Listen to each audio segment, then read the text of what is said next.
we are conditioned, to view retirement as this really peaceful garden. Right, the whole planting seeds metaphor. Exactly. You plant a seed, you water it, you wait 40 years, and then eventually you just get to sit in the shade. But the sources on our desk today argue that this agrarian mindset is exactly why most people never achieve actual financial independence. Yeah, because it's completely passive. Right. You aren't a farmer waiting on the seasons. You are a tactician operating in a hyper-competitive, deeply unforgiving global economy. It's a totally necessary perspective shift. I mean, the peaceful garden framing implies this sort of inevitability. Like, if you just leave things alone, wealth will naturally blossom. Which is a nice thought, but But the economic reality is that wealth accumulation is not a passive biological process. It's a highly active, chaotic, and continuous friction against, well, forces that are actively trying to separate you from your capital. welcome to the deep dive. Today, our mission is to completely reframe the concept of personal wealth and the FIRE movement, which is financial independence, retire early. And we have some incredible material to go through today. We really do. We're pulling from two fascinating sources. We've got excerpts from the Macro Financial War Room, Conquering the Million-Unit Fortress, and also The Cybergrid and the Art of Financial Warfare. Okay, let's unpack this. The core premise here is that you, the listener, need to stop viewing yourself as a passive investor. You're not just sitting on the sidelines. No, you are a supreme commander. Your net worth is a sovereign empire. And your money isn't just like digits on a screen. Every unit of currency you hold is a living, breathing, highly combat-trained soldier. And this isn't just an exercise in creative writing. Applying this military framework solves a massive behavioral finance problem. How so?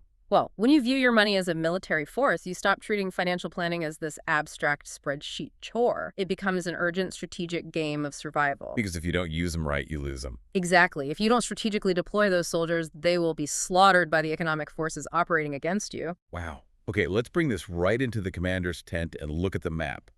The sources lay out the tactical reality for you right now, and what's fascinating is that the underlying math is identical. It really doesn't matter where you are. Right. Whether your troops are wearing the uniform of the euro in Germany, the zloty in Warsaw, the dollar in New York, or the lira in Istanbul, the objective doesn't change. Yeah, the currency is just the local uniform. The strategic objective is what the sources call the ultimate target. The big one. The big one. That is the dream. But let's ground this in the listener's immediate reality. You look at your current garrison, your bank accounts, your brokerage accounts. Let's say you count your forces, and you have 20,000 soldiers sitting in the barracks. Which brings up a very real psychological hurdle. When we say 20,000 troops, we aren't talking about monopoly money. No, this is real life. We're talking about the listener's actual life energy.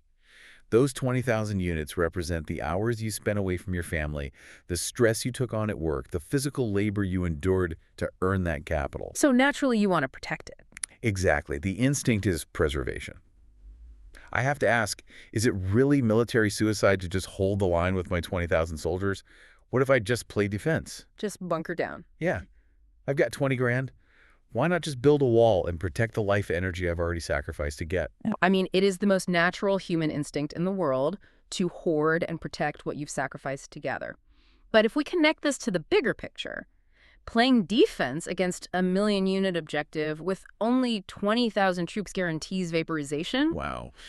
Vaporization. You just cannot live off the tribute of a 20,000-unit fortress. Right. The math of the drawdown rate would crush you.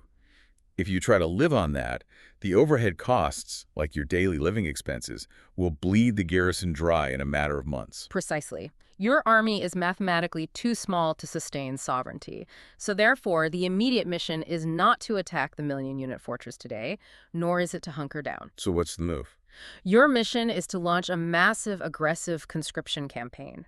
You have to rapidly multiply your ranks. This is the accumulation phase of the FIRE movement. Oh, so saving is actually recruiting. Exactly. You aren't just saving money. You are aggressively recruiting a massive force so that when you finally do march on the final fortress, you have overwhelming numerical superiority. But growth is, like, impossible if you are constantly taking casualties on the home front. We have to talk about peacetime casualties. Yes, the threat matrix. Right. The sources outline this threat matrix.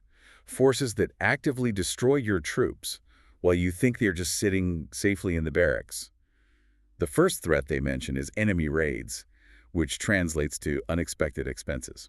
And here's where the military framework reveals the true mechanics of financial planning. I mean, we all know we are supposed to have an emergency fund. That is Personal Finance 101. Sure. But the sources frame it as an emergency garrison, and the mathematical logic for having one goes way beyond just feeling safe. Because without an emergency garrison, an ambush, like your car's transmission exploding or your apartment roof leaking in Europe, it forces a retreat on the main front. You have to pull troops back. Right. If a roof leak costs 3,000 units of currency and you don't have a cash buffer, you have to liquidate investments. You literally pull 3,000 frontline soldiers out of the compounding war zone to handle the crisis. Yes. They are effectively killed in action. Having cash drag, money sitting around doing nothing in an emergency fund actually accelerates your long-term wealth because it prevents forced liquidations during inopportune times. It takes the hit for you. Exactly. It absorbs the ambush, so your main compounding army never has to stop advancing. That makes perfect sense. The cash buffer isn't defense, it's tactical armor for the offensive line. But that brings us to the second, much more insidious threat on the home front: general inflation. Oh, the silent assassin of the financial world. That's a great way to put it. The sources describe general inflation not as a direct attack, but as a siege. He doesn't attack you openly in the daylight. No, he's much sneakier than that. He surrounds your barracks and slowly starves your troops out of their rations day by day. It is a ruthless psychological trap because you look at your checking account, you see 20,000 units and the number hasn't gone down. You feel perfectly safe. Right, the balance is the same. But because fiat currency is designed to devalue, inflation is siphoning away the purchasing power, the actual combat stamina of your troops. Next year, you still have 20,000 bodies standing in the barracks, but mathematically, they only have the combat power of 18,000 troops. So leaving money in a basic checking account is basically forcing your elite troops to sit on the couch eating junk food until they lose their edge. That is a perfect analogy, yes. That is the ultimate realization. Leaving your troops in the barracks isn't safe at all. You haven't spent a dime, but 2,000 of your soldiers just died of lethargy. It's guaranteed death by starvation. Right, so you are mathematically forced to take risks. You have to deploy them. You have no choice. Idle soldiers are dying soldiers. The commander must push out into the global counteroffensive. So where's the safest front line? How do we expand from 20,000 to 1 million? The sources outline forging global alliances, starting with what they call Nation Alpha, which represents the broad corporate market. Specifically, broad market index funds like the S&P 500. Here's where it gets really interesting. Because the sources don't just say, invest in stocks. They reframe the entire mechanism of an index fund. Wait, so when I buy a broad market index fund, I'm basically acting as a mercenary broker, leasing out my zudis or dollars to fight corporate wars for Apple. That's the exact mechanism. Yeah. You are sending your soldiers as specialized mercenaries into the wealthiest corporate nations on Earth. That is wild. They fight on the front lines of technology, logistics, and commerce. And what makes Nation Alpha so powerful is its Darwinian self-cleansing mechanism. Let's dig into that because that is the real secret of the index fund, isn't it? It really is. When you deploy troops into a broad index, you aren't tying their fate to one single corporate general. The index committee acts as a ruthless military tribunal. So they weed out the weak. Exactly. If a company becomes weak or inefficient, the tribunal strips that corporate general of their command. They are dropped from the index. Your troops are then automatically reassigned to the emerging victors who replace them. So your mercenary army is perpetually fighting for the winning side without you having to manually manage the transfers. You don't lift a finger. And as those corporate empires conquer new territory, like selling millions of smartphones or dominating global logistics, they pay your soldiers bonuses in the form of dividends and capital gains. And a disciplined supreme commander ensures those troops do not spend that bonus on luxury goods for the commander. They use that money to immediately hire new recruits. Which brings us to the second alliance, Nation Beta, which is real estate. The sources describe buying property as building heavy artillery and stone castles along your borders. It's a very physical, tangible fortress. Yeah. You use leverage, like a mortgage, to control a massive fortress with a relatively small initial deployment of troops for the down payment. And once that castle is built, the brilliant tactical advantage of Nation Beta is that you force the local population, your tenants, to pay a monthly tax directly to your war room. They pay for their own walls. Exactly. They are paying to maintain the walls of your castle while simultaneously paying down your debt to the bank. Both Nation Alpha and Nation Beta feed into the most critical mathematical engine a commander has, the automated recruitment loop. We're talking about the mechanics of compound interest, but visualized as a self-replicating army. This is where capital literally replaces human labor. Your original 20,000 soldiers go to work. They capture territory and bring back, say, 1,000 new conscripts over a year. Okay, so then the next year? Next year, you deploy 21,000 soldiers, and they bring back 1,500 recruits. Then 22,500 bring back 2,000. The troops are breeding an empire while you sleep. The burden of wealth creation completely shifts. It's no longer about how much physical daily labor the listener can do. It's about the internal recruitment system of the army itself. Yes, you are building an autonomous machine. But as powerful as Nation Alpha and Beta are, they rely on traditional sovereign stability. To gain a true centuries-long advantage, a commander must look at the asymmetric warfare of the future, the cyber front. Right. The modern financial battlefield isn't just fought on muddy terrain with traditional index funds and real estate. The sources outline two new branches of the military here.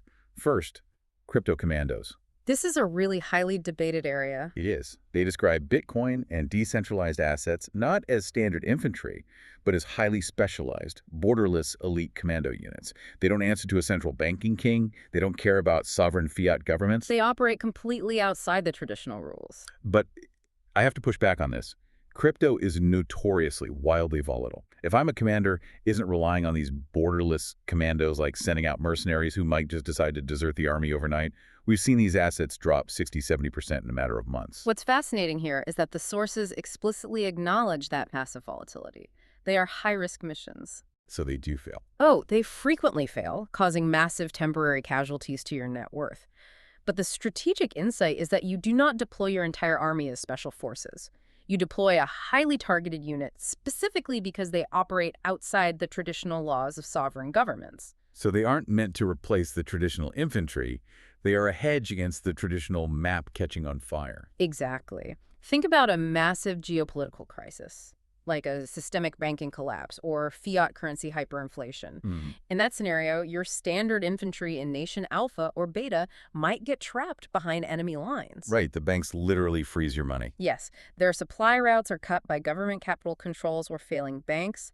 Your crypto commandos, however, can cross any border instantly through decentralized networks. They are untethered from the failing system, allowing them to capture immense territory overnight when the traditional system breaks down. It's asymmetric risk. You risk a small amount of troops for the potential to bypass a total systemic failure. Very well put. And then the second part of the cyber front operates on a different kind of asymmetry: robotics and AI legions. Right. When you deploy capital into AI and robotics sectors, you are essentially purchasing self-replicating combat drones and automated tanks. Which fundamentally changes the rules of engagement, doesn't it? I mean, human troops get tired, they demand wage increases, they unionize. Automated legions possess infinite efficiency. They process the battlefield faster than any human rival using algorithmic data. Wow. A commander who aggressively funds these automated sectors guarantees that their empire stays ahead of the technological curve, effectively owning the infrastructure that will displace traditional human labor. Okay, so we've built an unstoppable juggernaut on the map. We've got self-cleansing index fund mercenaries, real estate castles funded by tenant taxes, borderless crypto commandos hedging against systemic collapse, and AI drones outprocessing the enemy. It's a formidable force. But every great empire faces a moment where the map turns red. The supreme test of a commander isn't what they do when the army is expanding during a peacetime bull market. It's what happens when the global economy enters a full-scale depression. The darkest days of the campaign. We need to talk about wartime leadership and the behavioral mechanics of surviving a market crash. This is the crucible. This is where most investors fail, not because of bad math, but because of bad psychology. The sources are absolutely blunt here. A global economic depression is a full-scale enemy invasion. Let's visualize the horror of this for a second. The stock market crashes by 30%. On our war room map, that means your 100,000-man army has suddenly been ambushed. You wake up, and 30,000 troops have just been wiped off the board. And this is the exact moment where the psychology of the commander dictates the permanent future of the empire.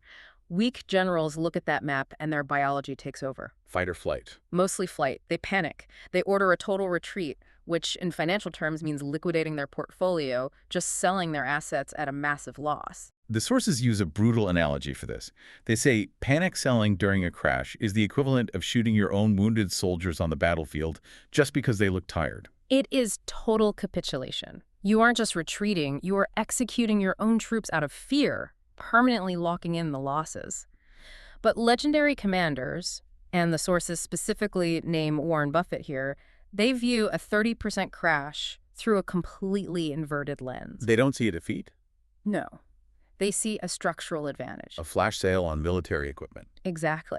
When market prices drop by 30%, the intrinsic value of the world's greatest companies hasn't necessarily dropped by 30%. The enemy is just panicking and accidentally selling high-caliber weapons and rich territory at a steep discount. So what does this all mean in practice? The brilliant general opens the reserve vault, deploys that emergency garrison we talked about earlier, and buys the dip.